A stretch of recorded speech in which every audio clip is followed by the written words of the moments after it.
Hello, hello, hello. Hi, Hi, Peggy. How are you doing?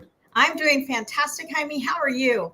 Oh my God. Let me just tell you, it has been one of the, you come across sometimes some wild short bursts of time. You know what I'm talking about. Yes. You've experienced your share, I'm sure. And this has been one of those weekends where it's like, is it still Friday? And not in a good way. And it's like, oh my Oh no. gosh. And so it's just extended so long. And it's not like bad on any one person or thing or anything like that. It's just been like one of those moments, one of those times. And it's like, ooh, I could, you're like, when did my legs and my glutes start getting what's the word? When you work out a lot? Oh, Sore. yep. Why Sore? are they Yep. sore? I didn't even do any workouts at all this weekend. You're just running around. Just running around. And so I was like, oh my gosh. But let me tell you, there was a good thing this weekend that happened. I want to highlight Right. the good stuff, right? Okay. Yeah. My wife, who is I I'm not just merely enamored with my wife, but I am one of her biggest supporters and cheerleaders. She amazes me to no end.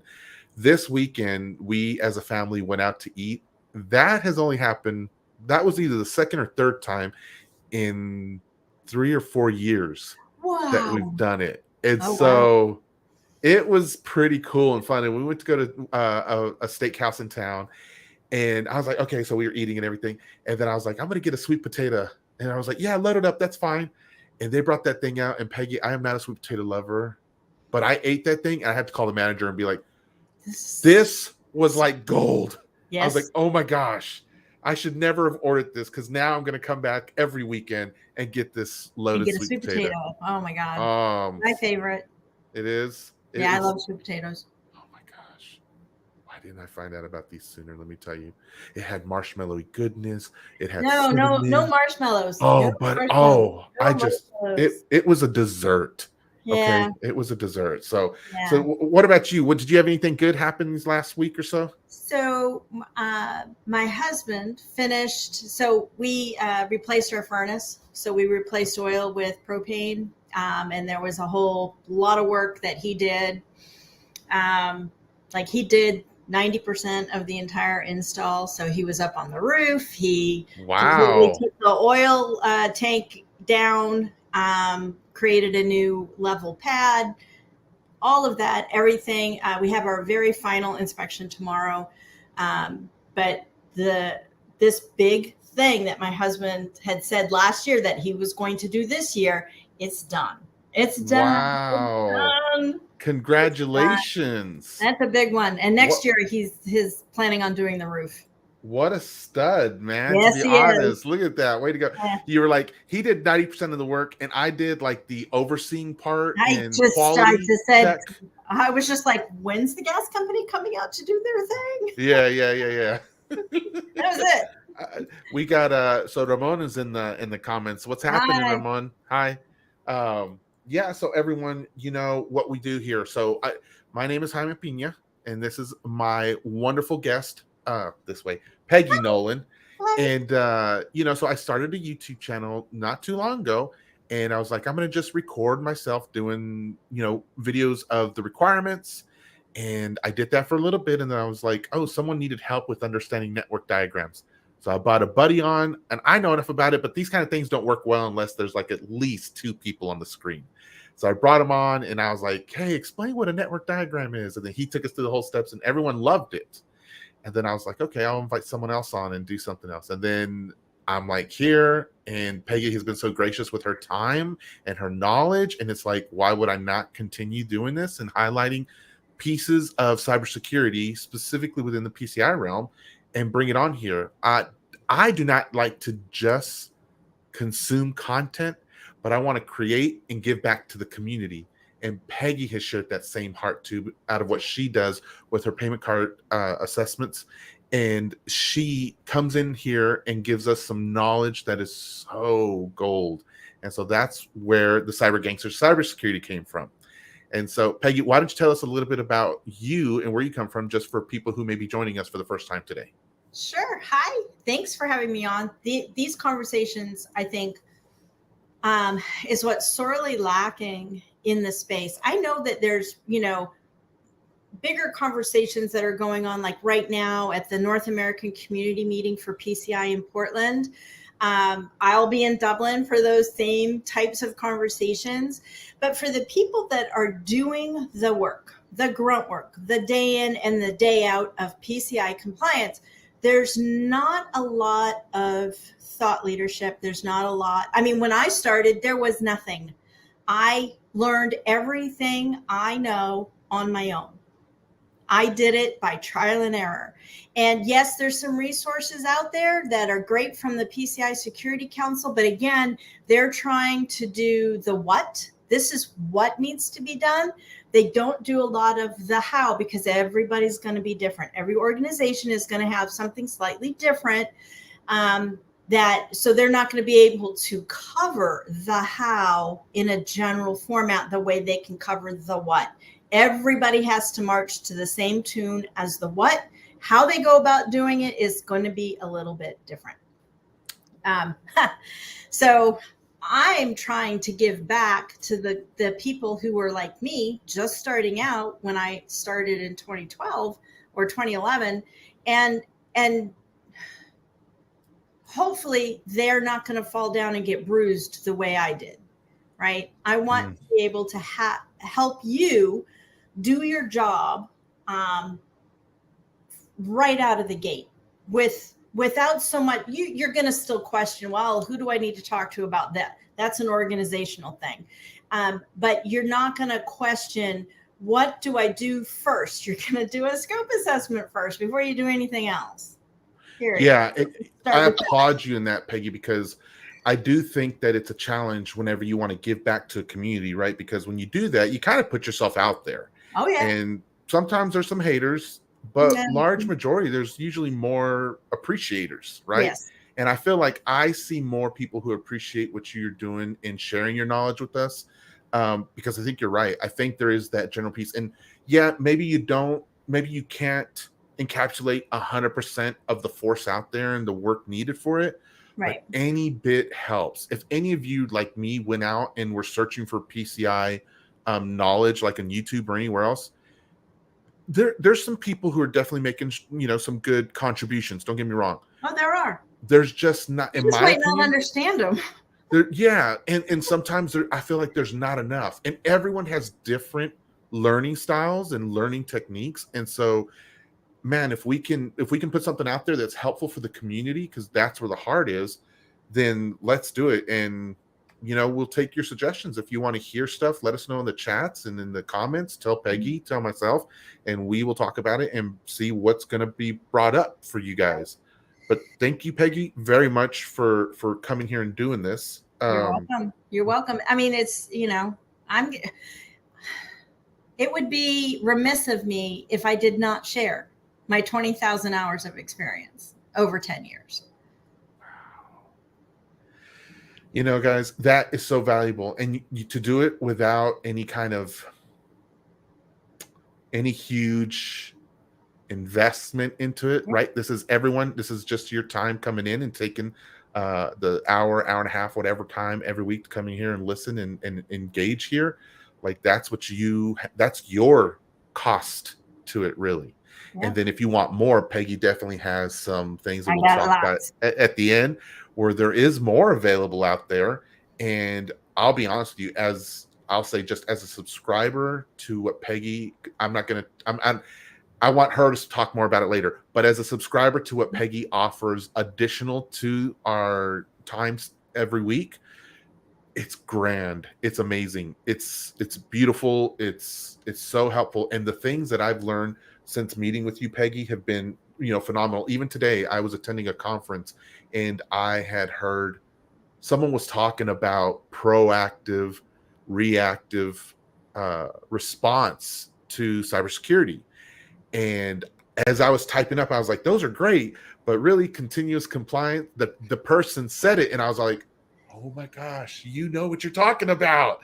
I was like, yes, continuous compliance over proactive or reactive compliance any day of the week. That's where it is. That's what sustains a company's protection. That's what that sustains us as professionals in the industry. And so there's a lot more than be said. You can listen earlier in the series. Lisa, who's Peggy, your partner Peggy, Yep. she came on and talked about continuous compliance, a continuous compliance program, specifically PCI.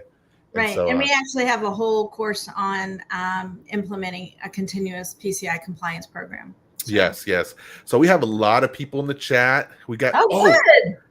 Peggy, have you ever met this guy, Julian? No. Okay, I heard him speak yesterday or today. I can't remember. But he was talking, and I was like, I need to invite you on my show. Please come on, because he was talking about cybersecurity insurance, or an aspect of it. And I didn't understand where he came from in it, but he spoke with such mastery. And I was like, because I personally want to know more about cybersecurity insurance. Just, it's a small piece to the whole frame. It is a small piece to the puzzle. And I actually, when I was at my former company, I actually did a training for cybersecurity underwriters. On PCI compliance. So I think I'm jumping over myself because I'm excited. I hope as he's watching, he's like, okay, I might throw my chips in with this team here, and you whatever, because I would love to pick his brain and have him talk. He was just so excellent. It's a great topic. I mean, it's a phenomenal topic. So, yeah. So here we got Mana. I hope I'm saying that right. We got Arthur here. Hey, hey, Arthur. He's so kind. In other words, requirement 2. Requirement 2 for continuous compliance. So we definitely got some viewers in here. Peggy, let's break it down now. Like, you had a topic, you came to me and you said, I think this would be good. So why don't you introduce the topic for everyone tonight? All right. So one of the biggest myths, or it's a misconception out there, is the DSS requirements themselves. And I really want to talk about the requirements, because the requirements, one, there's a lot of them. They're nuanced. It's not just the testing requirement that you have to pay attention to. You actually have to pay attention to the whole testing requirement, not just half of it. You don't stop at the and or the comma. You got to read the whole thing. But then how it's linked to the testing procedures. So you actually have, and this is where I have gotten into some discussions about requirements that are embedded in the testing procedures. And I'm just like, okay, folks, if you see 3 bullets in the testing procedure, those are actually hidden, those are sub-requirements. And they'll be broken out as sub-requirements in the reporting template that the QSAs have to use. So it's like super interesting to look at how you can have a requirement embedded in the testing procedure. And I'm just this is PCI DSS 3.2.1 for everyone watching. I just wanted to show it up here while Peggy's talking to give you see some of those visual reference, right? You know, some of those are the testing procedures. But if you think about it and the way it's going to be broken down by a really good QSA, those bullets in the testing procedure are going to come out as sub requirements for the actual requirement. And sometimes those sub requirements, they don't appear in the DSS, but they appear in the reporting template. Oh. So you're saying, if I understand you correctly, Peggy, is that at times we can look at the requirements and we can see that, for example, just going by the document here, we can see 2.1 under here, requirement 2. We can see requirement 2.1. We can see what some of us may have traditionally thought a sub requirement 2.1.1, but that there's also almost like there's sub requirements in the testing procedures. Look how they've broken it out in the testing procedure, right? You've got 2.1.1, right? But then A, B, C, D, and I think even E. I think that one has a couple of, those are in the testing procedures. Those are actually sub requirements of 2.1.1. But 2.1.1, so it's like taking a word problem and breaking it down. What do you need to be compliant with 2.1.1? Well, you need to look at A, B, C, D, and E. Okay. Because how it's listed in the reporting instructions is going to be A, B, C, D, and E. When you say it like that, I hear it and I understand it. And I will tell you, for the longest time, up until just now, I have seen the requirements purely based on the requirements column um, of the This this framework. is this is where a lot of organizations will fall down, because they will look just at the requirement. Hmm. And the thing is that like, say you're a level 2 merchant, but you're doing a SAC-D. You're only looking at these yes and no answers for 321. For Uh-huh. version 321, it's their questions. Do you do this? Well, yes or no. That's Yeah. it. It's a question. You have to be super careful. So, and I know we can have, if there's a QSA on on this, there's going to be interesting discussions, or somebody who's going to parse words with me. Uh-huh. This is when you are truly running a program. All right. I'm not going to go down into the nitty gritty sometimes of what the council says, because you know what? The council's not assessing you. The QSA is. The QSA is going off the reporting template, and some of these embedded testing procedures are sub-requirements in the reporting template, not in the DSS. Mm-hmm. This is where a big disconnect happens. Okay. Now I'm trying to see if I have. Here we go. If I have the rock template, I want to see, because I think I know what you're talking about. Do you think I think I do. I want to verify, just because I think a lot of us sometimes we need some extra help, right? So let me share my screen with that. Whoops, button. If I hit present, share screen. There we go. Okay. All right. So what I have pulled up, everyone, is the reporting template. And if I scroll down enough, I'm going to get to the sections. So remember how I told you that I have a nice little binder? Yes. All right. So this is version 3.2, whatever, 3.2.1, 3.2.2, whatever. Uh-huh. This is the reporting template. All right. I got smart after my first rock in 2012. And I just simply used the reporting template as an ISA. If you're not using what the QSA is using, you're going to miss hugely. Okay. On your assessment. So that's good to know, because we have what's available to us on the Security Council's website. Yep. And so this is the part for us to listen up, everyone. When we have a QSA that's coming in to assess us. So remember how in the DSS, let's see, it just has 211 as the requirement. Look how it's done in the reporting instructions. Oh, I see that. It says, yeah. All right. These are sub-requirements, guys. This is where they embed sub-requirements and testing procedures in the DSS. Look at that. So when you're actually going with your QSA, you should be using what they are going to assess you with. Well, all QSAs have to assess with the reporting template. There's no ifs, ands, or buts about it. That's what you need to be using. And in their documentation, we should be seeing those, someone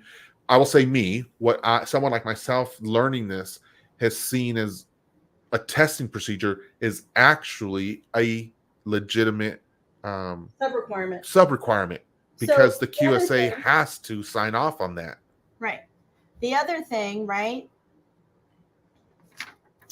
is in the reporting instruction column, this way, you are going to see exactly what the QSA needs to have to be able to do the assessment. This is your evidence column. Guys, this is where it counts. This is where, instead of guessing what you need to provide, open this up. It tells you what you need. I'm a firm, and Peggy, I hear what you're saying with that, because I hate the idea. So I usually tell people who I'm teaching, I'm like, don't guess, Don't assume and don't The believe. answers are all here. Yes. Go by what the documentation says. There's no guessing, belief, or any of that. There's no arguments about it. You can look at it and see what it says. So the first one, right? Indicate whether there are wireless environments connected to the cardholder data environment or transmitting cardholder data. It's a yes or no response for the QSA. I had an environment that had wireless, so that was a yes. Then you have to identify the responsible personnel who gets interviewed. So there's an interview, folks. We got an interview too. And then you have to identify the supporting documentation that has been examined to verify that encryption keys were changed from default at installation. So there's documentation from the wireless team that will have everything that they're looking for. And then again, I'm just looking at 211A and 211B. We have another interview personnel and examine policies and procedures. So the first thing, as an ISA or somebody who's running the compliance program, you're going to get all the supporting documentation from your teams, right?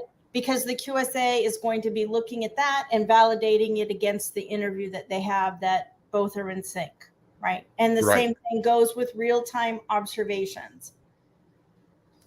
But this is going to tell you everything that you need to have as evidence. And just so we all are clear on what is evidence, I got to put this back in my binder the right way. Yeah, we don't want to mix it up. And then you look for it and he's like, what? Yeah. So while you're doing that, Janae's here. She says, good afternoon, gangsters. Hey, Janae. We were talking about you before the show, Janae. Good thing. So I hope your ears were buzzing good. Julian's, thank you for the shout out. Yep. Lyra says, good afternoon. I might have mispronounced Lyra's name. I'm sorry. Sakshi says, hello, everyone. Hi. Arthur, assess. I love that. I'm adopting that, Arthur. That's what I've been looking for. Michael says, be accurate. Yes. It's so you need to be accurate on your scope, but the rest of this is really grab the reporting template that the QSAs have to use. They have to use it. They don't make up their own thing. They don't. They have to fill out your report on compliance with their template. But there are several types of evidence, right? You have interviews as evidence. You have documentation as evidence, and documentation comes in the form of policies, standards, process, and procedures. Which a lot of that stuff, everyone, so you can even find your own company's versions of that online. Like a lot of places, they'll, it's universally taught. Like they'll post those process procedures online. Now, you may not find all of them. No, for like individual security teams, you may not get it online. They may have it in a wiki, and then they just send you the link to their wiki. But your company security standards should be on the intranet. Your company's information security policy should be on the intranet for the company, so that you can. There's a security page usually on your internal website, stuff, and that makes sense because it reminds me of my days back when the restaurant business. So I got my start in the hospitality industry. Peggy, you managed restaurants for many years, and it's like whenever there was an OSHA representative who would come in and they'd be like, where's your handbook, right? So for those of you who understand and remember what I'm talking about, great. And those of you who've worked in the that industry before, like there is a chemicals book that all restaurants have, more than just restaurants, but there's a chemical book that shows all the chemicals that are listed in the restaurant, and then all the ways that you can deliver first aid for each of those chemicals, right? And so when OSHA comes in, the only thing they can technically ask you business-wise is, where's your handbook? And you can point them to that handbook and they open it. It shows them all that stuff. When we're talking about the intranet having their policies and procedures, that's what it reminds me of. It's like almost the same thing. So you, as the person that's running the compliance program, so each requirement area is going to ask for standards. Your information, your standards on log management. You need to have a standard on logical access management, a standard on physical access, a standard on vulnerability management, blah, blah, blah. Those standards should be easily obtainable. Yes. You don't have to jump through hoops. I used to go get them myself and grab them off the internet and drop the PDFs into the evidence repository that I had. The only thing I would make sure is that I had a current date and that there was whoever did an edit to it in the previous 12 months, their name was with it. The other types of evidence, right, that you're not going to usually see in the DSS, but you'll see it in the reporting template. So we said interviews and documentation, and I went over the different types of documentation. You're also going to have configuration settings. Okay, configuration settings, and you'll also have real-time observation. Sometimes the real-time observation is to see the configuration settings. And if you're not consolidating your real-time observations with your interviews, you're wasting a heck of a lot of time. So you get them done at the same time. So you do all, if you're talking to the firewall guy for their interview for requirement 1, you make sure that their management console is open and they're ready to go to show the QSA all of the real-time observations that they screenshot and drop into a Word document and then send to you for evidence. So, and then the 5th type of evidence is your sample set if you're sampling. So if you've got, say you've got a whole bunch of Windows servers and you have a sample set that's being assessed, that is also noted as evidence, because they have to, in the executive summary, they'll log all of the sample sets. Sample set 1, sample set 2, and each one is defined in the executive summary by the QSA. Okay. Makes in sense? your experience, yes. Let me just ask this. On your experience, did you find that there was a specific area that was a little bit more challenging to get that sample set from, or even maybe some of the procedures? Like, did you find a consistent, this is a challenge area, so get on them first while you're getting on everyone else, if that makes sense?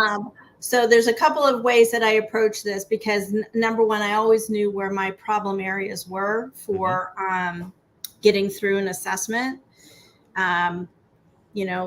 Logging was notorious as causing a problem, especially because we didn't have the best technology, but then we upgraded and got onto a new technology that made life a lot easier.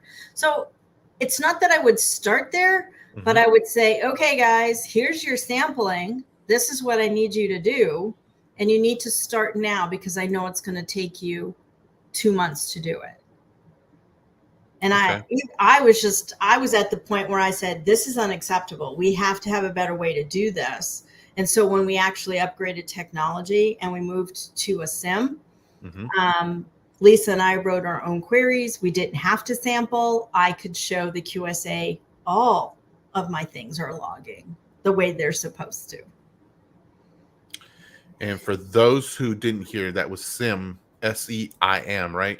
Yeah. I'm going to post in the comments what it is, but Peggy, if you let them know real quick, that way they can kind of, it's an enterprise management console for, I forget what the S and the I stand for. That's okay. It's okay.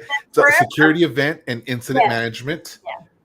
And everyone, there's a lot of times where there's terms out there, and honestly, they make it sound fancy, but in your heart, like, what's needed and can do. It goes back to mastering this stuff, right? You don't need to memorize everything and every little piece, but you do need to master it. So even though you don't remember what SIM may stand for, I'm sure Peggy can run circles around what it takes to gather it and do it and tell you, this isn't cutting it, or, versions like that. So that's what mastering looks like. Master, do not memorize. Okay. Yeah, the thing with acronyms, and I know with the course that we dropped for log management, I spelled out what SIM stands for. All I know is it is way better than what we had in up until 2016, 2017, because then I could write my own. I could write my own queries. Lisa and I figured out how to write our own queries against the SIM. So that was huge. Excellent. Yeah. That was me Googling. I ended up Googling all the event codes that I needed to Google for Unix and Windows. And you know what? I'm still there too. So I've been, you guys, 20 years in IT, and I'm always Googling stuff. Yeah, like, I'm not a walking computer. I'm not a walking robot. Like, I can't pull all that stuff, and there's so many terms. And so if you feel like you're getting, what I mean? You feel inadequate because you're like, I just don't know any of these terms. You're good. Yeah. Don't worry about it. Yeah, I mean, don't worry about it. There's a lot more bigger things to worry about in the field, in in the industry, than not knowing all the terms. so the reason I ended up Googling all the event codes, one, because Lisa and I just got tired of the logging team. It's not that they were I don't know the right word. It wasn't that they were contentious to work with. They were just overwhelmed. They had their regular jobs that they had to do for logs. Yes. Right. And to make sure not just the PCI assets were logging, but all the other assets were logging too. So, and when you're at a, Fortune 100 company, you got a lot of assets. A lot. A lot. So we just took it upon ourselves to, one, learn it and then do it. So I was looking up event codes for all of the events in 10.2, right? That has like 5 or 6 events that must be logged, and looking them up for Windows, Unix, and all. Yes, Google is your best friend. There's no What reason. did we do before Google? I know, right? Well, it was called an encyclopedia. Yeah. You went to the library and researched. It's so funny. Let me just go on a little tangent real quick. I was doing my rewatch of one of my favorite television shows called Psych. Right?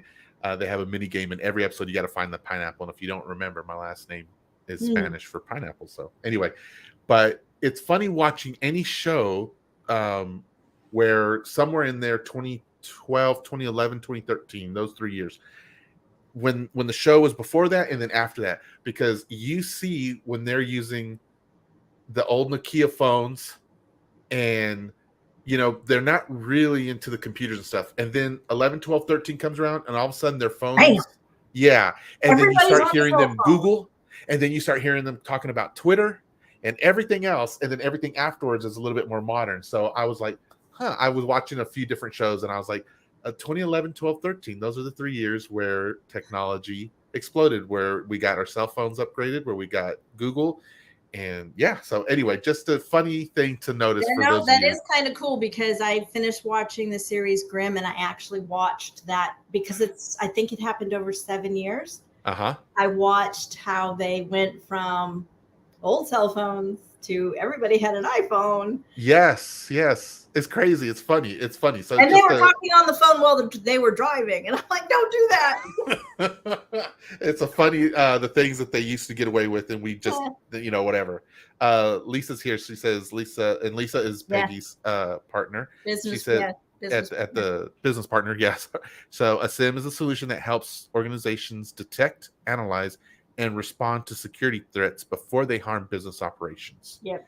So in the time that, Peggy, you brought up what a SIM was, I actually pulled up my Windows event viewer and I was going to show it to you all, but I apparently have not opened it in so long. It is trying to pull 30,000 events through and it's just taking forever. So I'm not going to do that because I don't want my system to get bogged down more while we're doing this. But you can look up, how do you pull up, if you're a PC user, you can look up how to pull up my event viewer. You can actually pull it up and you can see it's not as comprehensive as a SIM would be for an organization or enterprise, but you can see on your personal computer what it would kind of look like. And you can see you can go under Windows logs and look at security, and then you'll see a list of events in there. And so when Peggy was talking about looking up the event codes, you'll actually see a number within each event that you can pull into Microsoft's database, and it'll give you a screen of what that event means. Yeah, like for example, for requirement 12.2.1.4, which is you have to log all unsuccessful logons, that event ID is 4625 in Windows. I know, because I'm doing my research and my homework again to help you all out in the Resource Center. Oh, thank you, Peggy. What was that? 12.4 you said? 12.2.1.4 in version 4. Oh, okay. I was like, wait a minute. Yeah. I think it's 3, 2, 12. 1. I think it's 10.2.1 in version 3.2.1.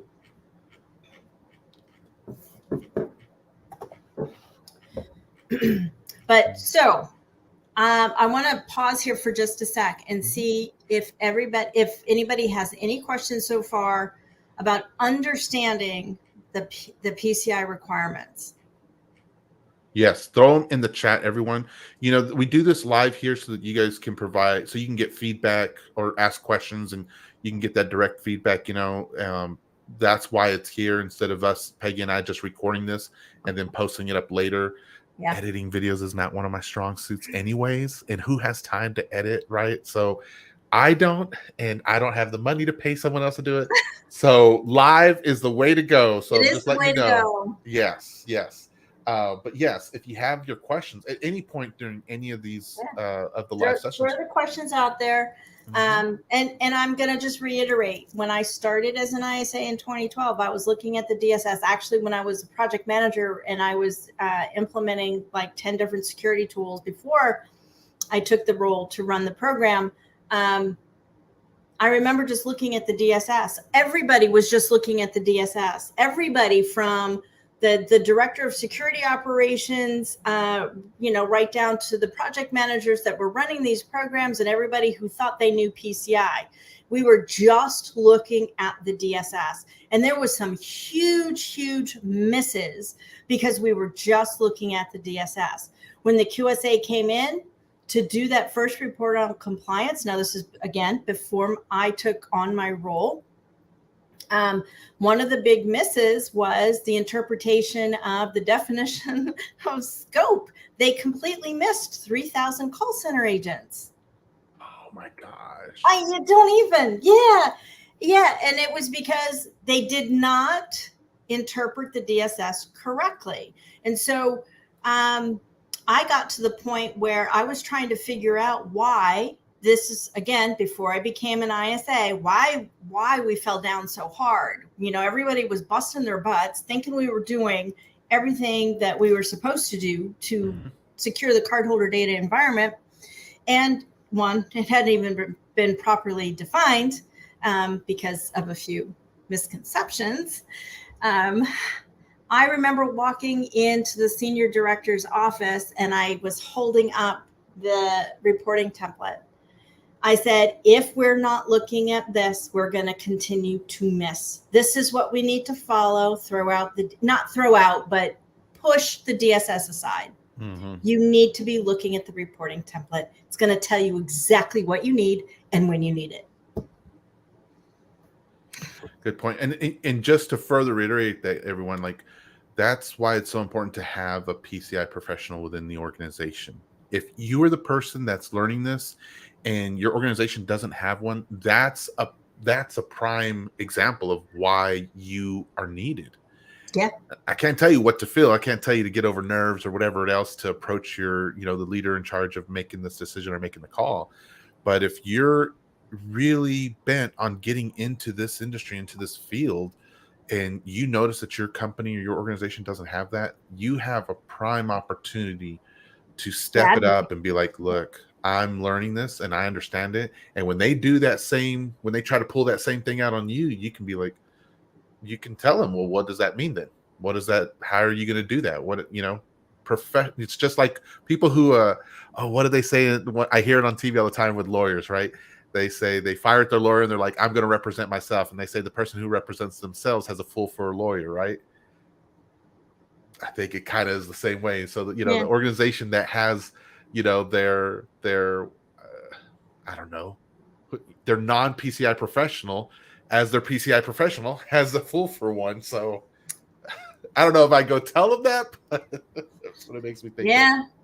I mean, that's part of the conversation that I know is going on at the North American Community Meeting tomorrow. There's a panel discussion, and then I'm doing the same panel discussion in Dublin on why it's so important to have somebody on your staff that speaks the same language as the QSA. Yes. Right? Because if you don't, you're always going to be confused. You're going to hate your QSA.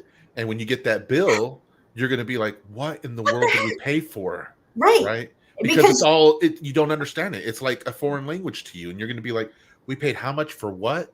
And it's because you have such a negative, perspective on the whole situation Versus if you had someone like Peggy who's running interception for you the whole time, you're only hearing Peggy's part, and Peggy knows how to talk to you. Mm-hmm. So there's a couple of questions that came in here. All right, Peggy. let's go. Rahim Pirani, he says, any suggestions regarding network segmentation, as this is one of the major challenges? All right, so you have to follow the definition of network segmentation, and in order for the cardholder data environment to be segmented, it has to be completely isolated, meaning nothing else from the corporate network can reach it that's not supposed to. So you're going to be operating under the principles of trusted networks and untrusted networks. So I suggest that you read the definition of network segmentation and just know that if things are getting to the cardholder data environment that aren't supposed to, they're in scope. So hopefully that helps answer him. And honestly, network segmentation is a big topic, so it can be more, but I do think it's a huge topic, and it's really hard to get right based on the definition. Mm-hmm. And you have to rely on others. Not, it's not something that you're doing yourself. You have to rely on the network engineering team and security architects to do the architecture correctly, and then to make sure that all of the network security tools that are in play for network segmentation are working as advertised. Mm-hmm. So lots to it. Yeah. Here's someone else. I don't know who this is, because on our side, if they are not connected with me, I see them just as LinkedIn user. So if you want to tell us your name, that's fine. If not, don't worry about it. It says, do you think people realize that 4.0, that 4.0 though shows 100 less sub requirements, that there are actually way more to do and get done than 3.2.1? So, yeah. If I was writing the standard, it would look different. But I don't write the standards. Yeah. And they filled it with the entire customized approach for every single requirement. So instead of a 200-page document, it's like 300 or 400 pages now. Yeah. So there's a lot. So yeah, they changed how they did things for version 4. And that's one of the things that Lisa and I are going to be providing in the fourth quarter, is the gap between 3.2.1 and version 4. So definitely, oh, that was Brian. I know Brian Wolverton. Hey, Brian. Good question. Now, I want to talk a little bit about this since Brian brought it up for us, Peggy, and then you chime in too. So here's what I'll say, because I get a lot of people who ask questions to me off the side throughout the week and things like that, right? So here's my official take on this, guys, is stay focused on 3.2.1 right now. Yeah. But don't fear looking at 4.0. That's okay. Yeah. Just remember that the first cutoff date for 4.0 or 3.2.1 doesn't cut off until March of 2024. So before then, everyone is still doing 3.2.1. Yeah, some people are already on 4. They're on 4, but you don't have to do 4.0. You don't have to do 4 until March of 2024, and then 3.2.1 is retired. MasterCard is the only one so far that I've seen that has given a grace period of 90 days, as long as you're in QA by March 31st, 2024, and you'll have 90 days of grace to get that final 3.2.1 report on compliance into MasterCard. Okay. And I have a feeling the other card brands are doing the same thing, because if one does it, they pretty much all do it. Yeah. So, and again, this is just my advice, and you can take it or leave it, but I would stay focused. If you're just learning PCI stuff, stay focused on what you've been learning and carry over until you've completed your learning of 3.2.1. If you think about it, there are no requirements from 3.2.1 that are going away. They're just being renumbered and reshuffled in version 4. They're not going away. They're adding requirements. Yeah. They're adding 64 requirements. 11 are for 2024, and the rest are best practice until 2025. So all of the requirements that are in 3.2.1 got a little spin, and they're being shoved back in. They're just going to be different numbers. Like, for example, you need to maintain an asset inventory That was requirement 2.4 in version 3.2.1. It is now requirement 12.5.1 in version 4. Okay. I hope I said that right. In version 3.2.1, it was 2.4. Version 4, it is 12.5.1. So and the fact that they moved the scope requirement to requirement 12, nope, that needs to be front and center. I don't care if they call it requirement 0, requirement alpha. You have to do your scope first. Don't wait until requirement 12. Right. So with that being said, as you can tell, it's like that's why my message I deliver to folks is focus on what you've been learning already and what you've studied so far as an organization or as a PCI, professional in the future, and then wait for those, like Peggy said, at the fourth quarter of the year, they're going to release a training or her piece on the transition from 3.2.1 to 4.0. My advice is for folks to wait for the teaching material to come out so that you can just, I told her right before the show, I was like, I'm just waiting to shove all that 4.0 information in my head when the training material comes out so I can just, I'm going to rearrange all that data. I want to do it all at one time and I'm not going to teach it all at once. I'm going to teach chunks. I mean within the span there. But so I can honestly tell you that there's really not a whole lot that's changed with requirement 2. It's still the same requirement. Mm-hmm. They added 2.1.2, right? And they moved the very last requirement to the very first requirement. So that's a reshuffling. And they moved 2.4 or 2.3 over to 12, right? But the rest of 2 stays the same. It's been renumbered. Yes. So all of 2 stays the same. All your wireless stuff, your configuration management stuff, it's renumbered and resequenced.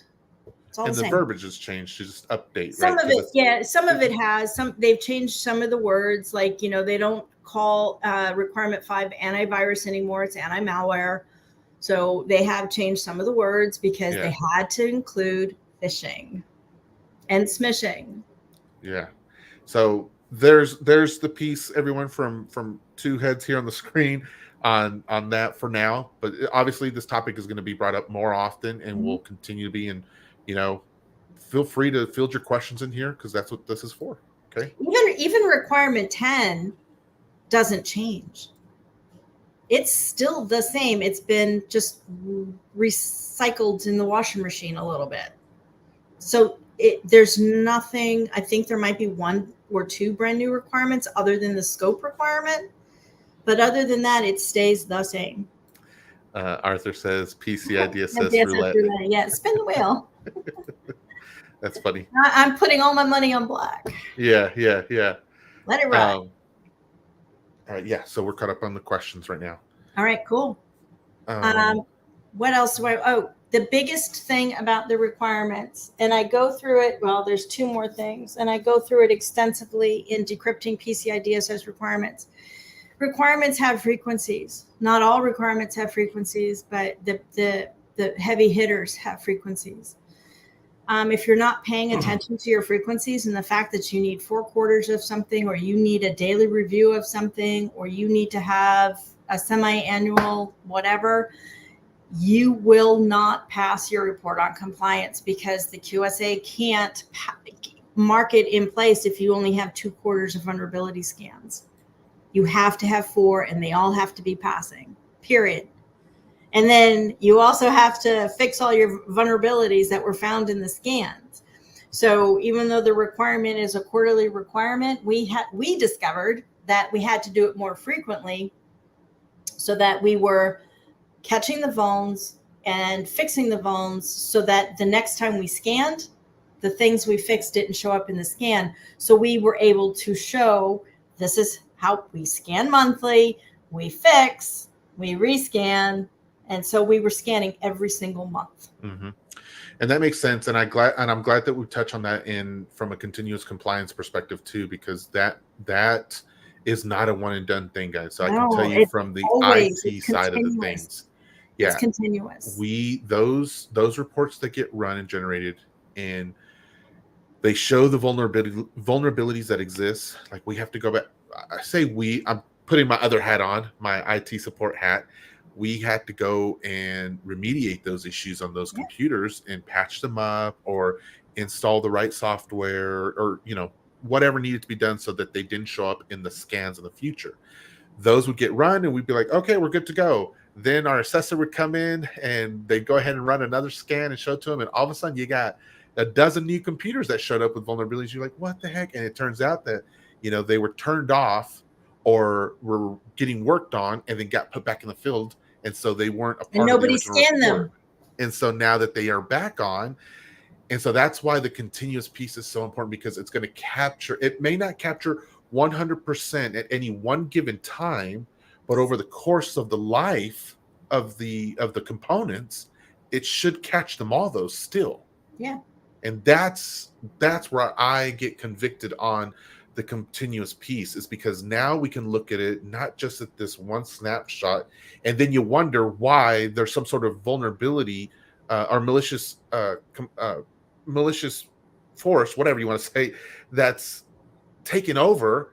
And it's because, you only took one snapshot, knuckleheads. Like, what, like, you know what I mean? And it makes sense. And I know that there's always this from the C-suite, there's always this complaint about, we need it done, but we only have 2 people on staff who can do that work. And now, you know what I mean? But you also want us to make sure that the CEO has a really nice mouse. Yeah. So requirements have frequencies. And Yes. if you're not paying attention to the frequencies, you will not pass go with your QSA. It's that simple. And those frequencies lend themselves to that continuous compliance component. So you have to pay attention to frequencies.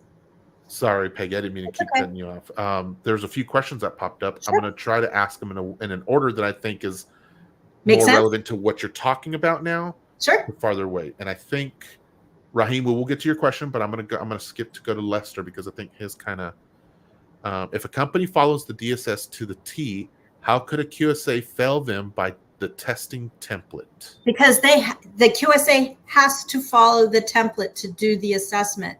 So if a company is not following what the QSA has to do, they may fall short. That's why it's important to understand what your QSA has to do. Yes. And your PCI professional, like your Peggy's in organizations, they know this, they have the experience, but they also just know what's required. So, Peggy has talked about in the past how, her pre-assessment checklist, all that work that was getting done. Yeah. Lester, beforehand. You need to move the DSS aside. You need to download the reporting template and follow the reporting template that the QSA That's follows. good advice. Good advice, Peggy. It's the best advice ever. And I've said it at least 3 times already. And this is the first time you heard it. All right. So everyone, I know if you were looking away from your computer for the moment, if you were multitasking, focus for the next couple seconds here. Turn up your ears, close your mouth for just a second, and listen to that part again. Put the DSS aside,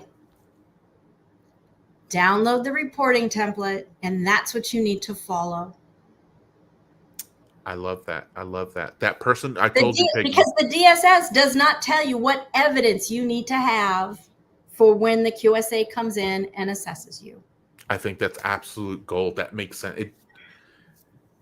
That makes a lot of sense, actually. I am going to go, after tonight, I am going to download I have the template, but I am going to start looking at that a little bit more intently now, because I think there is so much wisdom to hearing that, Peggy. Yes. Yes, Arthur. So great advice. That's what you need to follow. Go, and if you have any issues getting there, just go to the PCI Council's website and then just go into go into the document library and just search up. You can search up for the reporting report on compliance template. Yeah. And you should be able just to download it. Now I think they have a 4.0 one. Yeah, and they have the 3.2. They have both. They have both. So just be mindful when you get them, what you're looking at. That's all I'm saying. They're both important, but definitely get them. Definitely get them. Okay. Yeah. Eldon Abraham says, "You mean in Rockton?" Yes. Yes. Yes. It's also called the reporting instructions, because that's what the QSAs have to follow. There you go. All right, excellent. So another question from Arthur. Arthur says, how much consulting opportunities do you foresee regarding 3.2.1 to 4.0 migration / understanding? Well, I can tell you that more companies need to avail themselves of consultants to come in and help them gap assess, because again, most organizations just don't know their elbow from their hand when it comes to PCI. Yeah, when it comes to 3.2.1, much less 4.0. So I would say, I think the opportunities again, but right now nobody has money because everybody's run out of money for 2023. So we're looking at 2024. and that's what's going to make that. One of the things I see is we're going to have a scrunched, or however way you want to say that. It's going to be a very time is going to compress like this. Yes, right? money is going to be not going to be a problem, but the time and the availability of the people who can do that, that's where the challenge is. And so an organization, I hate using the field, right? But it's very possible that an organization, while they may have a lot of funds to do this, they're going to request, the request is going to be almost, some might have to go unanswered, because companies that, for example, companies that have already talked to me and Lisa to do gap assessments, they've already told us we're out of money for this year, but we need to have you start in 2024. And we're like, great, hopefully you might be the first one, but you have to be the first one. Yes, that gets us, because we're not going to say yes to everybody. We can't. You can't. You're only you only have the resource that you have available for wherever you can put those at.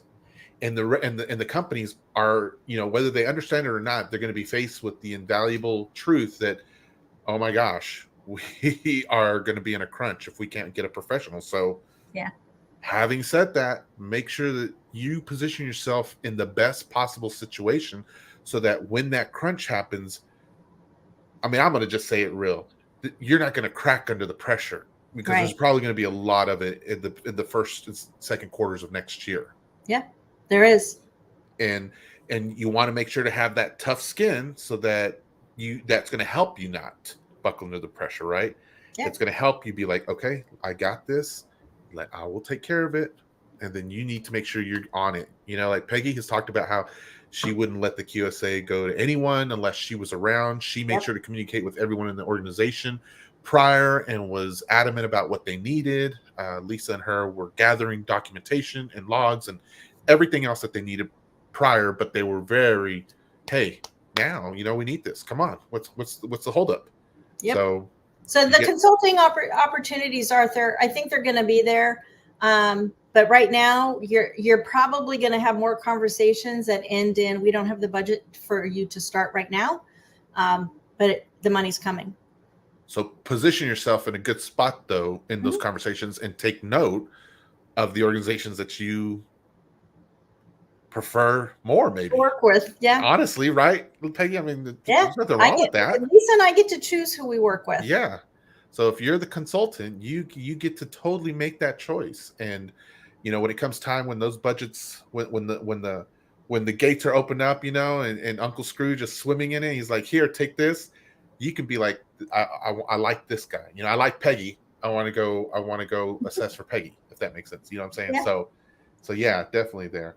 All right, Raheem, his question was, how does tokenization enhance PCI DSS compliance? Well, if you're doing your own tokenization, good luck. All of 3 is in play. You got to do key management and cryptography. That's rough. However, if you let your acquirer do the tokenization, if they've got a solution to do that for you, I highly recommend it. Yes. Then it'll take about 90% of requirement 3 off the plate. Just requirement 3, not the entire thing. Because not all requirements, just requirement 3. There's a few in requirement 8 that ask, if you store credit card data, and when you store it, it doesn't matter if you're storing a tokenized credit card thing, right? You're still storing it. and you still own the keys to the kingdom. However, if you have a solution where the acquirer is tokenizing for you, they're doing the tokenization, and they're sending you back a number that it's just a number. It has no monetary value tied behind it. It's just a reference number. Mm-hmm. So you want to devalue the data. Ooh, and you don't want to have that devalued data stored at your premise or in the cloud. Just let your acquirer take care of it if you can. Yeah. That's my recommendation. I like that. Our life got easier when our former company did that. Yeah, and that's how you'll see a lot in the requirements, right? Is if you can offload the descope. Yeah. Okay. Descope. Yeah, if you can descope some of the information in your organization to some vendors and whatnot, and they're all out there. There's trusted vendors out there, because we wouldn't, your organization won't be the only organization that's doing that. So if you look at requirement 3, I mean, just for giggles, it was probably it's the one that I dislike the most. It's the hardest. Personally, for me, it's the hardest. I'd rather take configuration drift and 15,000 drift issues than wrap my brains around cryptography and key management, and the fact that we had to have 3 different people do 3 different things, and they could never be on the same page during the interviews with the QSA. And finally, there was one time I said, "Hey guys, when you figure out how you do what you do, let's come back to this." Requirement 3 was incredibly painful. Yeah, I would say it was one of the more painful ones for me too, reading or learning about it, because there's just a lot of technical pieces with the keys, storage, and everything else. It was just like, it's like it's already tough enough just being the like, for example, being the password holder in AD, right? Like just managing that alone. But we're talking about some crazy, in my opinion at least, some crazy the cryptographic keys and everything else. Like those are some areas. So it was nice when we stopped doing in-house tokenization, and we let the acquirer do that and just send us back it was called a customer reference number. It just was devalued data. So here's a follow-up question on that from Mike Oz. He says, so will that make the acquirer as a service provider? Believe it or not, Lisa and I questioned that too. It was like, isn't our acquirer then a service provider? Guess what? They're your acquirer. They're the only ones who accept your risk. So, hey, you don't have to write them down as a service provider. Okay. All right. Here's some good questions. Let me figure out which one makes more sense for us to get to. So we'll go with Lester. Lester says, I think it's a good idea to follow the template. That is a good idea to be ready for exactly what the QSA needs. Yep. And then Arthur, this last point that Peggy has just made, this was earlier, regarding the reporting template changes my whole perspective on how I look at the PCI DSS. It's also a great trajectory to actually learn from in terms of how an assessment will look like in reality. It allows me to now ask more intelligent questions when studying. Yep. Yes, so here's Arthur. The deal. Lisa and I built our entire automation platform using the reporting instructions, the reporting template. No ifs, ands, or there's no question about what you need to do and when you need to do it and how you need to do it. None. The only caveat I would say to that, Arthur, is so long as the organization is utilizing the ROC, right? If they're doing a SAC, they better be looking at the reporting template too, because you know what? What is going to trip up a level 2 merchant that's about to tip over into 6 million transactions is they're not looking at the reporting template, and they're not prepared in any way, shape, or form because they have been checking a box. Yes, we do this. And the disparity between merchant 2 and 1 is huge. It's huge. Huge. So if you guys are if you guys are going to be getting into a race with an organization that's teetering or close to 6 million, they need to be looking at the reporting instructions, period. And even if they tell you, yeah, we're like 1,000 away or 100,000 transactions away from 6 million, you might, you want to be like, you know what you need to be doing. You need to. So our former company was a level 2 when I started, and they were assessing as a level 1 because they knew they were going to tip. And that was one of the biggest problems, is because they had been self-assessing for years. And then all of a sudden we have to do this report on compliance. That first report on compliance took almost 2 years because they were just looking at the SAC-D and they were looking at the DSS, and they had this erroneous definition of who's processing, what's in scope. It was not pretty. So I don't know if you can answer this. Let me figure out how to ask it right. Sure. Is the budget from SAC-D or Merchant 2 to ROC, is that also huge? A big jump, because if you're self-assessing, you don't have to pay a QSA $250,000 or more to do your assessment.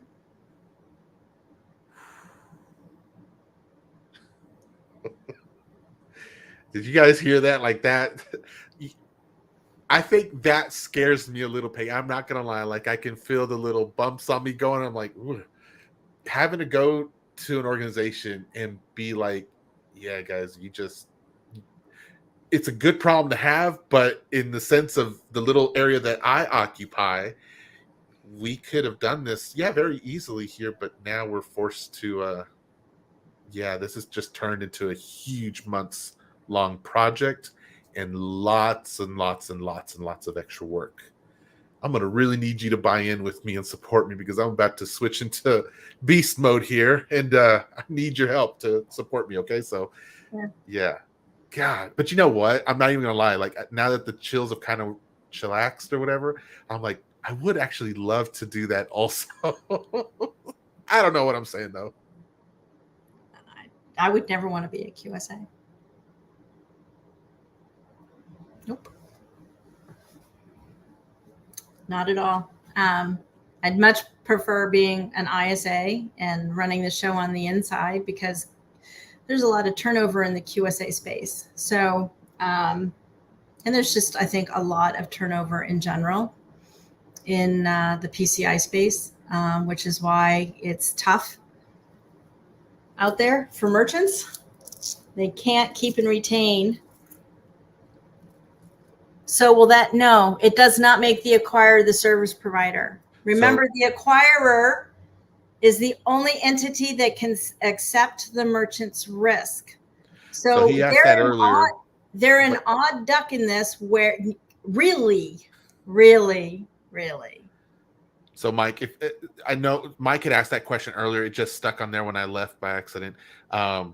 Mike, yes. So if you want to ask a follow-up question to clarify something, because it does sound like you're feeling like there's something conflicting. There's something missing. Yeah. Then let's let Peggy Trust me, Lisa and I went round and round about this. We were like, no, that would make the acquirer a service provider. But no, they're your acquirer.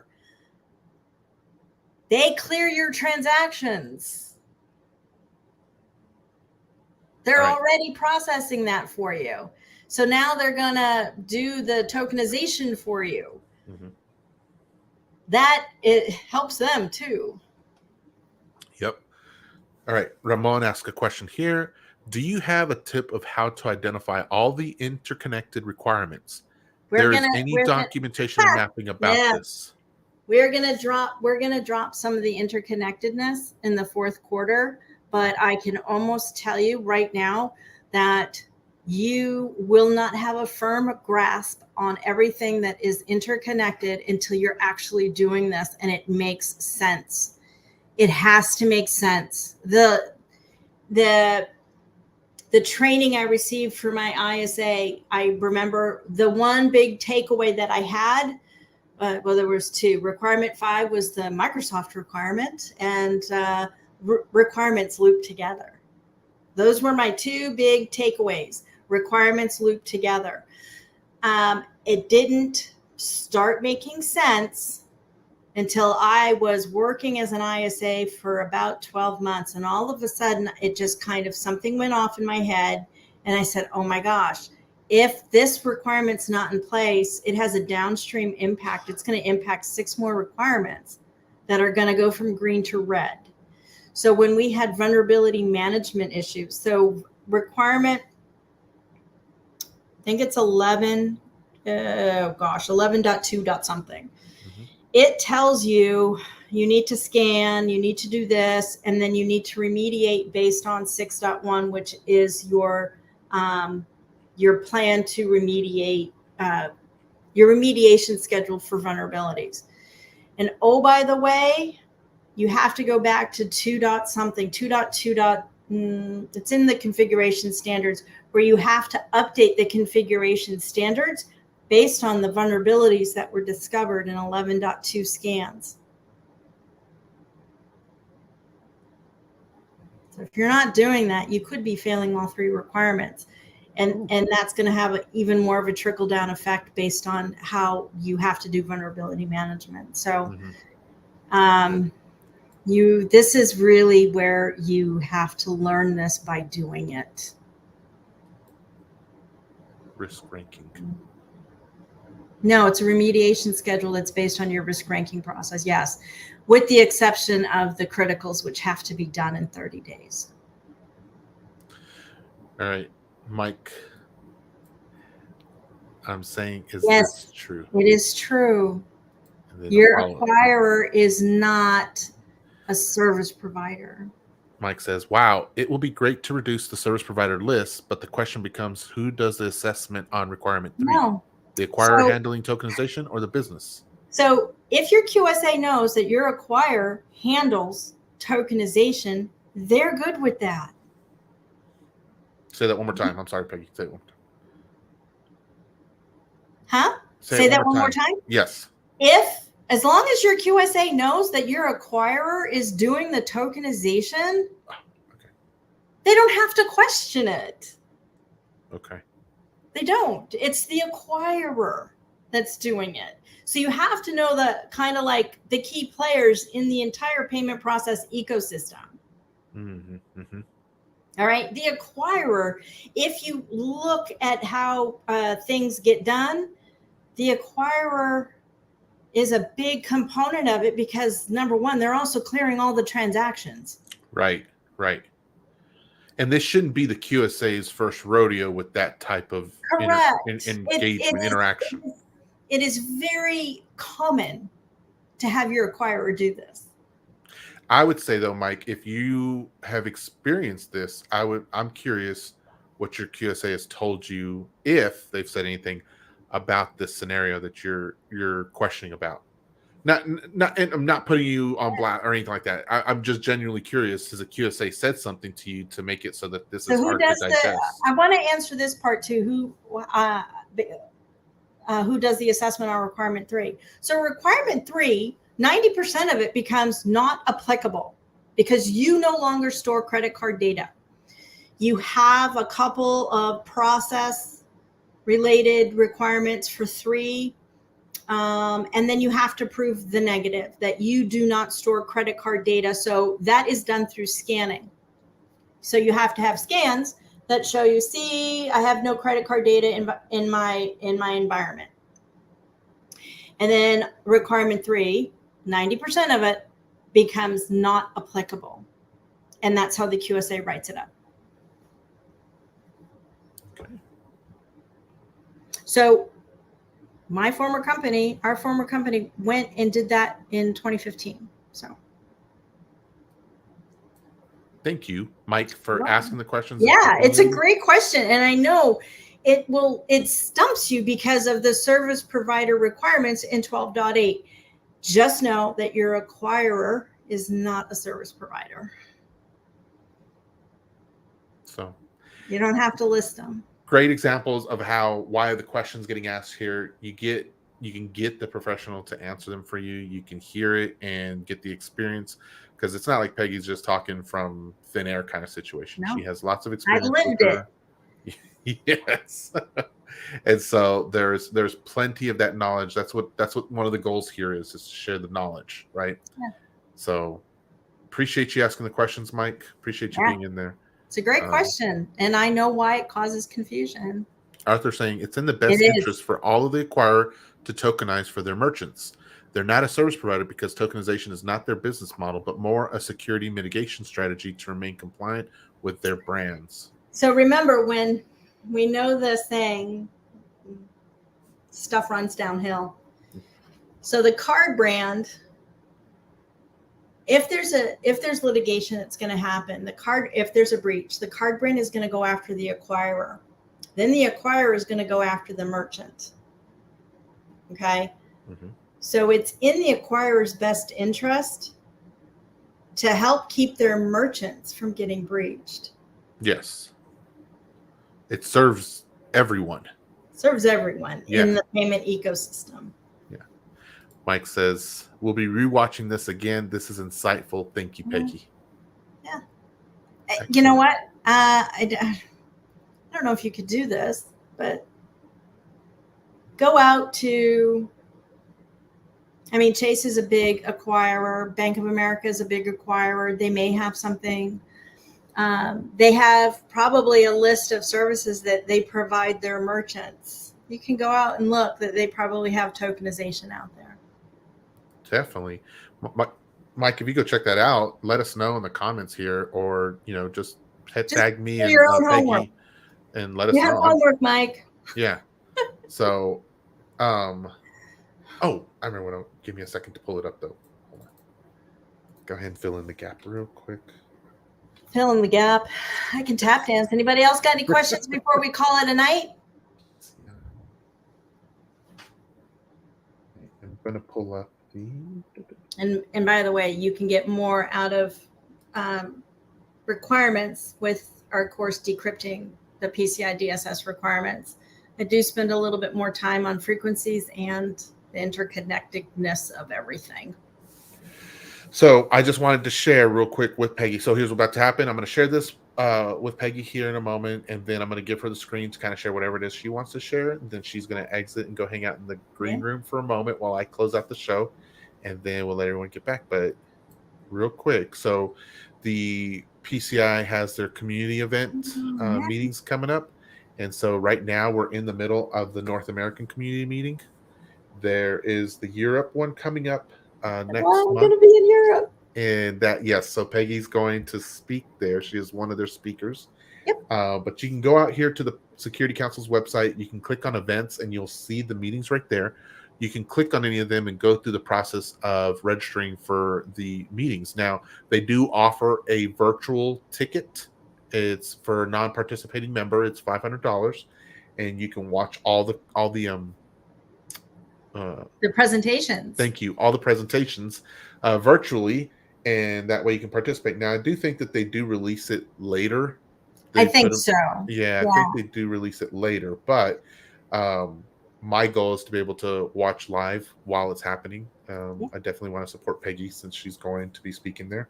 This year it's in Dublin, Ireland. So if you happen to be there, go figure out a way to show up. And meet me. Yes. Come say hi. Yeah. So again, go to the PCI Security Council's website and look at the events, and then you should see this under there for the community meeting, and then you can make your selection or choice. If you are in my Discord, I can share this with you guys in there, and you can, if you have any questions there, I can bring back to Peggy or anything else, let me know. With that being said, I'm going to give Peggy the screen for a little bit so she can share whatever it is she's wanting to share. So, all right. So thanks for joining us tonight. I hope I was able to answer your questions about PCI DSS requirements. I know the one about the acquirer might have a few of you scratching your head, but please trust me. It also made me scratch my head back in 2015 when we switched to having the acquirer do the tokenization. And I questioned it, and I'm like, wait, but don't they have to do requirement 12.8? No, they don't, because they're the acquirer. Okay, that's all I needed to really understand. They're the acquirer. They're, kind of like top of the mountain, so to speak. What I want to leave you with tonight is we do have something new that's coming in October. Besides putting more content out in our resource center with regards to version 4.0, I am teaching a live workshop, and I think Lisa's going to be joining me for most of the evenings that I'm going to be doing this. But this is a live workshop. It's limited to 15 people. It's going to be over the course of 5 nights. October 2nd, I've got my little cheat sheet. October 2nd, 5th, 12th, 16th, and 19th from 5:30 to 7:30 Eastern Standard Time. This course is called PCI Compliance Essentials for Everyone in Your Organization. One of the worst things that happened when I first started in PCI was that nobody was speaking the same language. Everybody understood the definitions of scope and segmentation differently. They didn't interpret the requirements correctly. There was a lot of what I would call snafus that just for almost 2 years, and it was because of C-level staff not understanding PCI, system administrators thinking network segmentation meant one thing, application developers standing on their laurels that no, call center agents don't process credit card data, only the application does, when in fact call center agents were inputting credit card data because they were on the phone with the customer while the customer was making a payment. So there was just a huge disconnect. So this type of course, especially as we go into version 4, this is one of the ways that organizations can get everybody on the same page really fast. So I will be teaching this in October. Look for an announcement tomorrow or Friday. I'm getting the course packaged up right now. So I'm excited to be teaching this, and it is live. It's not going to be in the Resource Center, even though Resource Center members actually have access to some of these trainings. You just don't get me live in the Resource Center. So Resource Center subscribers will be getting a small discount to attend live sessions with me and Lisa. And that's it. That's what I got for tonight. Can't hear you. You're on mute. Sorry, thanks. So yeah, everyone, if you check out the comments, there's the dates: October 2nd, 5th, 12th, 16th, and 19th from 5:30 to 7:30 Eastern Standard Time. And I will give it here, and I will put the link to Peggy's website right there. So it is in the comments. I will make sure to share that also in the LinkedIn comments, because that's the Resource Center link right there to sign up for the Resource Center. But our course, the one that I'm teaching, is going to be launched either tomorrow or first thing Friday morning. Okay. And Arthur is asking, what is the cost? I'll let you know tomorrow, Arthur. Okay. So Arthur, those are the dates in there. Ramon says, thanks Peggy Nolan and Jaime Pina for all this information. For all the rest of y'all, subscribe to Payment Card Assessment. Thank you, Ramon. They have a ton of valuable information and tips. Thank you. I agree with that. Thanks. There was another. Make sure there wasn't. Arthur had another question. I don't know if you'll be able to answer it, but let's just ask it in the heart of openness. Any idea what's the demand percentage / shortage of PCI professionals in the current market? No, I don't know what the percentage or the shortage is, but I do know with talking to some QSAs recently that, there's just not enough QSAs to go around right now, which is why it's so important to have an ISA. And most organizations, because organizations that are level 1 merchants are required to have a QSA come in and do your assessment. They're not required to have an ISA, which I always found a little off-putting, huh? A little just weird. But I don't know the exact shortage, but I can ask when I meet with the council next month in Dublin. Oh, that'll be a good one. They probably have a good pulse on it. So just Peggy answered this just a minute. It'll be all launched tomorrow. You'll get all the costs. You'll get everything you need to know tomorrow. So be on the lookout. And look, I'm not gonna lie to y'all. I'm going to be eyeballing it all day because I want to be one of the first ones to get a spot there. So that's right, because we are limiting it to 15. Yes. So let me look real quick, because right now, if I look, there's 17 people, actually 16 people viewing this on LinkedIn right now. So no, 17, and one person over on YouTube. So there's 17 people looking at this. And if you forget this information tomorrow when she drops it, you may miss out. So, and just remember, if you are a subscriber to our resource center, you will be receiving a separate email that will give you a code to use. So, all right. Peggy, thanks again for hanging out with us tonight. I really appreciate you. I'm going to put you in the green room and say Sure. good night to everyone, and then I'll come back to hang out with you for a couple minutes, okay? Have a great evening, everyone. Thanks, Peggy. All right, everyone. Well, I really appreciate, not just Peggy coming on and sharing her abundance of information. I appreciate how she's just very engaging. Guys, she comes on here, and I don't personally feel like she's a know-it-all, but she is. Let me rephrase that. She doesn't come off as someone who's, very prideful in their knowledge and anything. Like, I definitely get the sharing heart that she has, and I'm glad that I'm in the presence of that, because I feel like there's so much to learn out there, and anything that can really help us pick up more, to pick it up better, I'm committed to doing that. I am trying to help out, because I noticed that there is a vacuum, right? There is an area where people who want to learn more about PCI and understanding it fully, like, there's just not a lot of information out there, right? And there's pieces that we could all learn from and get from. And so I want to create the platform that helps people learn. And that's how I want to give back to the community, right? I also want to provide a showcase for those people who want to share their knowledge and experience and their victories and all those other things with the community as well. And so I want to provide them that spotlight, if that makes sense. And that's where CyberGangsters CyberSecurity comes from. I have a lot of people who are in my Discord who are PCI wannabe professionals, and they are working towards getting into those right spots and learning the information. And people like Peggy, they just provide us that. And, there's no cost to it outside of you just taking the time to come in here, to engage with us in the comments, to participate in the viewing, and to, connect with Peggy and myself on LinkedIn, and just engage with us there too. Like that's what all this costs, really. So long as we're engaging, we know what you want. We know that you are eager to learn the information that is being provided out there, and we'll continue to do so long as I have the ability, the willpower, and can just do it. So make sure you go out to LinkedIn, connect with Peggy, follow her, and Lisa also, and me, and share with us your questions, your victories, your thoughts, and all that stuff, so that we can engage more. So anyway, I do have a second show that I do that is not cybersecurity related, and I am going live tonight at 8:30.